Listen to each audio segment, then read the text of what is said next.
Welcome to another episode of the Admiral's Almanac. I'm your host, Rear Admiral Garry Hall, world-famous helicopter pilot, adventurous sportsman, and world traveler, and I'm here with another world-famous helicopter pilot and New York Times best-selling author, George Galdarisi. Good morning, George. How are you doing today? Gary, I'm doing great. Thanks for asking, and appreciate you having me on the show. George is one of our more popular guests on the Admiral's Almanac, and we're doing a 6-episode series on writing. And this is episode 4. Yes, episode 4. 1 and 2 just got you thinking about writing, that you should write, that leaders need to write. And episode 3, we got a little bit more into the weeds on nonfiction writing. Hey, George, how about this morning we talk about fiction writing? You wrote a book with your partner, Brave Ship Writers Share Their Secrets, How to Write Books People Actually Read. Let's do a deep dive into fiction. Why do so many people want to write a novel? I think the short answer is it sounds easy, as opposed to a nonfiction book where you're going to have to look maybe have citations, as many nonfiction books have. But fiction, you can just wing it, so it sounds easy. There's no barrier to entry. Amazon is inundated with novels, and most of them are horrible. It just sounds easier. Many people, when I'm approached at the grocery store, someone has, I got a great idea for a book. And it's always a novel. Sometimes it doesn't make a whole lot of sense. Yes, one of my friends, I think I introduced her to you, has written like 130,000 words on a thriller. I think you've told her to get it down. But let's unpack it a little bit more about writing and people that want to write. I want to use a quote by a guy who's been my writing mentor for decades, Dick Couch, another Naval Academy grad and a former Navy SEAL. He's written so many great novels. Here's what he said. For me, I've got to write because the adventure has hooked him. He says, as a writer, I can do it all. I can be the national security advisor who recommends the action to the president.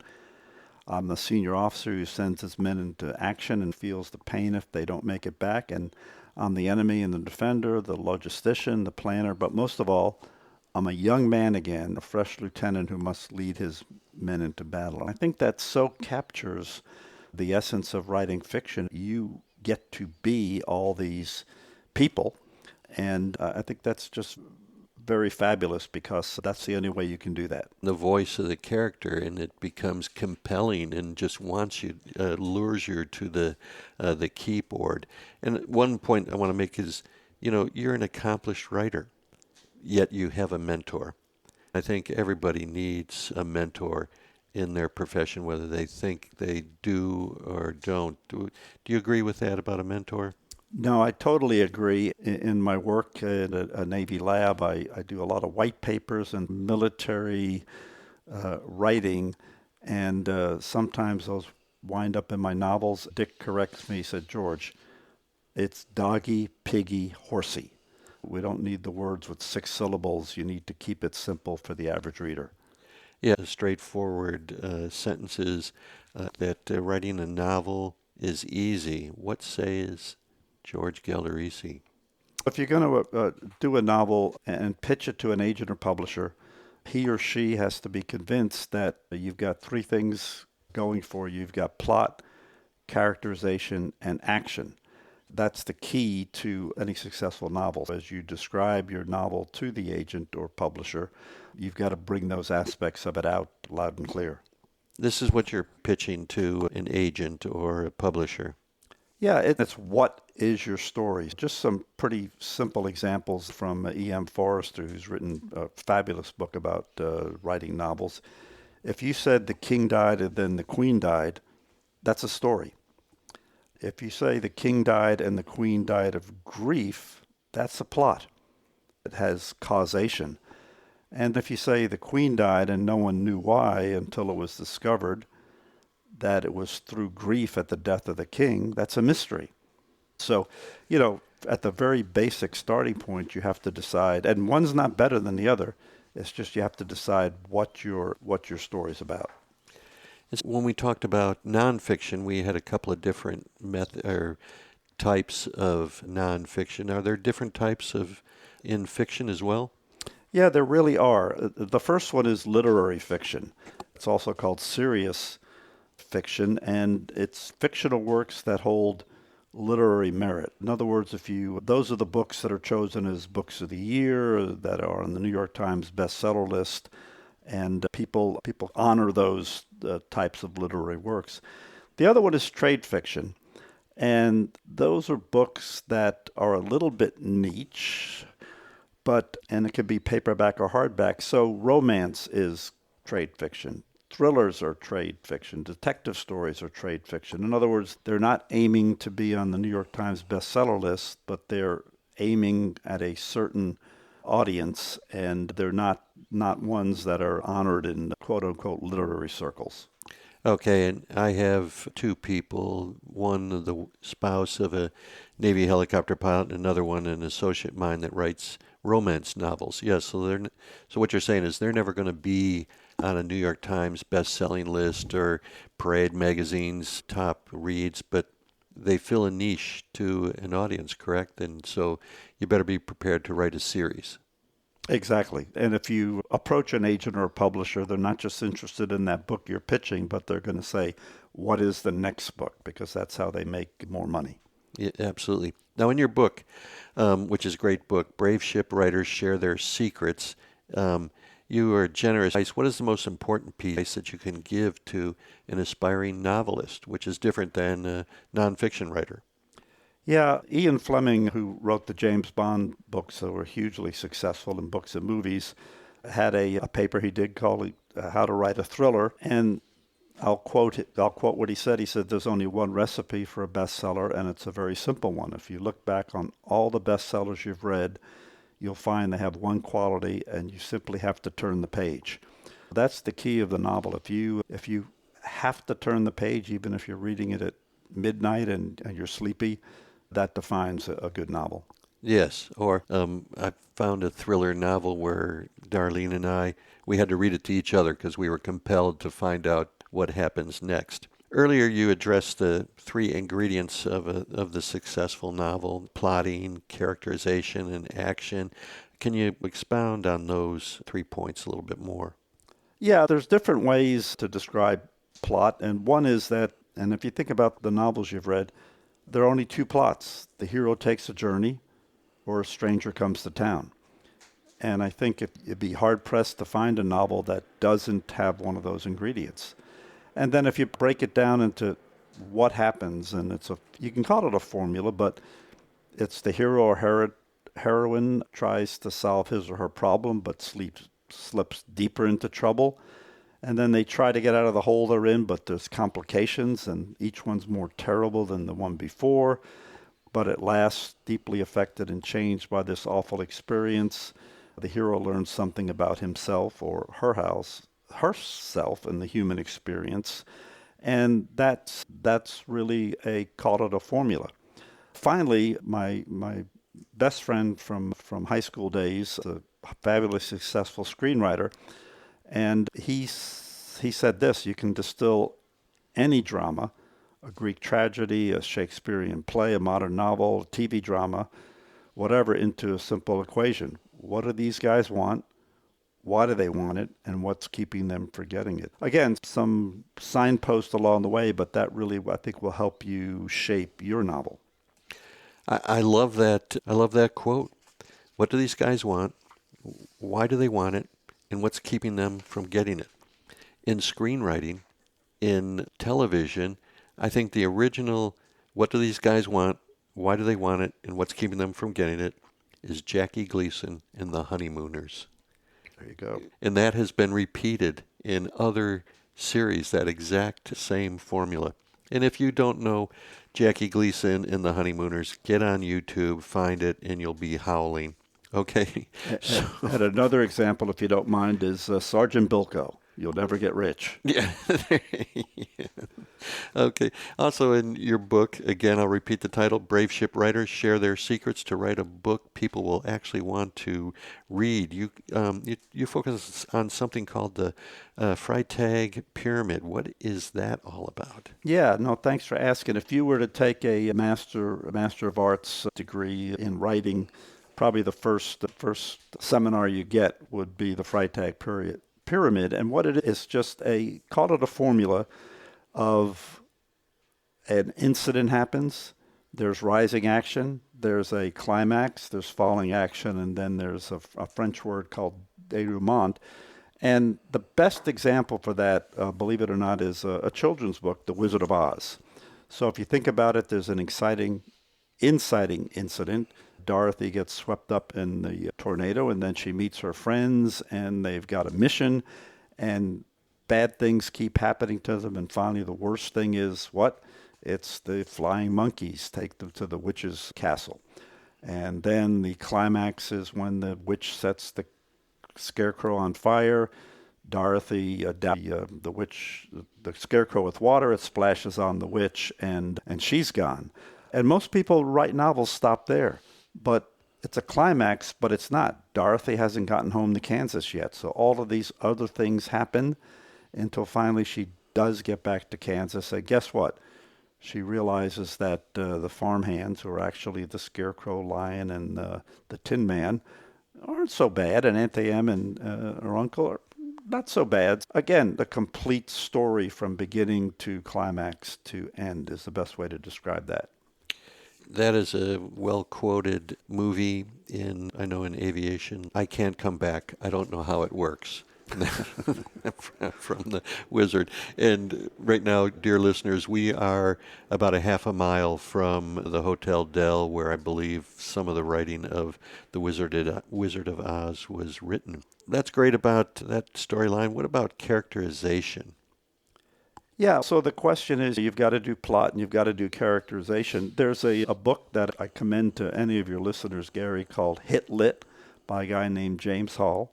And he goes through the 12 most successful novels of the 20th century, starting with Gone with the Wind and ending with the Da Vinci Code. And he defines successful as how many books were sold. There's some very noteworthy writers who aren't there, like James Joyce and Mark Twain, but they didn't sell as many books as them. When I do writing seminars, I introduce James Hall in the plot section, but in the characterization, the point is, what do you remember about the Gone with the Wind, Peyton Place, The Godfather, Jaws, all the way up to Da Vinci Code? I challenge any of your listeners to describe the plot, but they sure remember the characters. Gone with the Wind, Scarlett O'Hara and Rhett Butler, Mario Puzo's Godfather, Don Vito Corleone, Michael Corleone, Stephen King, The Dead Zone, Johnny Smith, Greg Stillson, John Grisham, The Firm, Mitch McDear, Abby McDear, etc., all 12 of those, we remember the characters. So that is what makes novels so memorable, is the characters you introduce. An aspiring novelist may go, okay, George, should I focus on my plot or should I focus on characterization? How do we balance those? Yeah, balance is the right word, because you've got to do both. And if you think of it this way, you have to have a plot to make the reader turn the page. Again, as I mentioned earlier, what happens next? But people are the story and the whole story. And as I described above, that's what you remember about the novels you've written. You remember the characters. So the plot has entertainment value. It pulls the reader along, but the characters are the vehicle how you tell your story. And the dialogue brings the characters to life. So you've really got to do both of those. Yeah. So there's, you've talked about in your book on how to write, a plot-driven book or a character-driven. What are some examples of a plot-driven or character-driven novel? Yeah, no, I'm glad you asked, because most of us start out with one of those being our approach. So the best way I can describe it, Gary, is actually in TV shows. Let's talk about plot-driven. Most people are familiar with the long-running series Law and Order. Dick Wolf, the creator of Law and Order, is a genius. He looked back at other detective police dramas and found out that they only lasted for a few years. But he wanted his to last longer, and this show has lasted for over 2 decades. And the reason the other ones didn't last was once one of the stars became a little famous through the show, they left the show, and then people were disappointed and stopped watching the show. So he worked hard and succeeded in making it strictly plot-driven. In other words, you knew nothing about the characters. You didn't know whether they were married. You didn't know their sexual orientation. You didn't know whether they had children. You didn't know about the religion. So that way, when one of those characters left for greener pastures, you didn't care. You weren't wedded to that character. You just watched the show with the replacement character. And again, it's worked for decades brilliantly. So on the other end of the spectrum, character driven, think about the show Seinfeld and the four characters in Seinfeld. Now, if you were watching that show and after year 3 they said, guess what, we're going to replace all four of these characters with four new ones, you'd stop watching. Right. Because that was, and in fact, they asked them, what is the show about? And he said, the show's about nothing. It's about the minutia of daily life. So again, you want to do both in your book, but most people I approach things mainly from plot, which means I have to work harder on the characterization. I want to tell the story, but I have to make sure the characters are robust. And that the characters fit the plot, their backstories. So what I recommend for our listeners is, as you watch a TV or a movie, analyze it as you're watching it. Is this plot driven or is this character driven? What about action? We got to add action to our novels.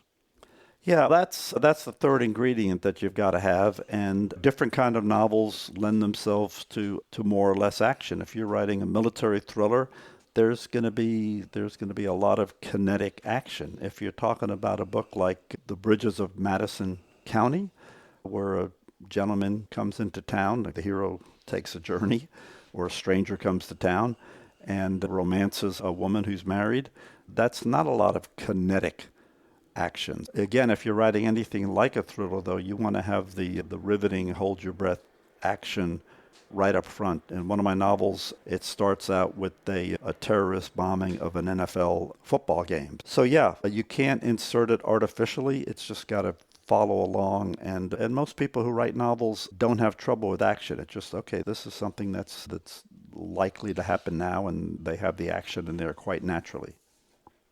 Wow, that's fantastic. How do you go about, once you've followed all these plot, character, action, how do you go about selling your novel?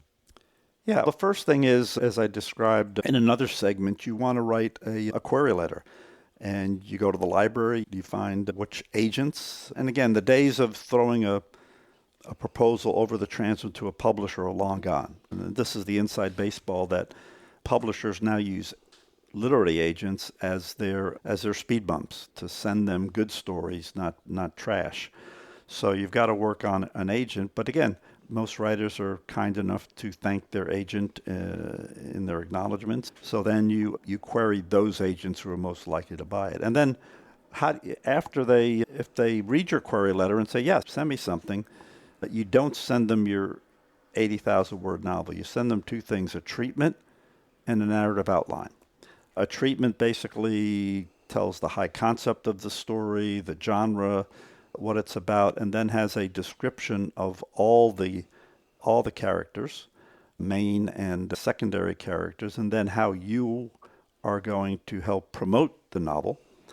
And then the narrative outline is simply a chapter by chapter, a paragraph or two saying this chapter describes this, that chapter describes that.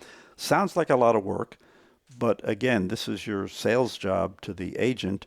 And the other nice thing about that is if your novel is accepted, you're not starting from scratch. You just say, okay, it's Tuesday morning and I've got to write chapter 13 and here's what it's about, and off you go. And you don't have that dreaded writer's block that so many people worry about. You have a roadmap for your book.